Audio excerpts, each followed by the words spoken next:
Asan yung kasama nung Ito po yung nandun. tumira sa akin? Umalis na po, nandun nagpunta. Saan yung bala? Nagsisisi nga raw ang lalaking yan sa labas ng nagsisigaw ang lalaking yan sa isang tindahan sa Lucena, Quezon. Ang lalaki tila may hinahanap habang tinututukan ng baril ang mga tao sa loob ng tindahan. Ilang beses din siyang nagbanta at pinagsisipapa ang harapan ng tindahan hanggang sa paputukin niya ang baril. Agad namang kinandado ng nagbabantay sa tindahan ang harang tsaka tumakbo papasok.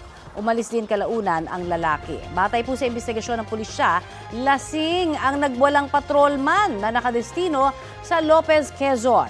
Bumibili raw noon ng yelo ang suspect pero biglang nanutok ng baril nang may dumating na bibili ng sigarilyo.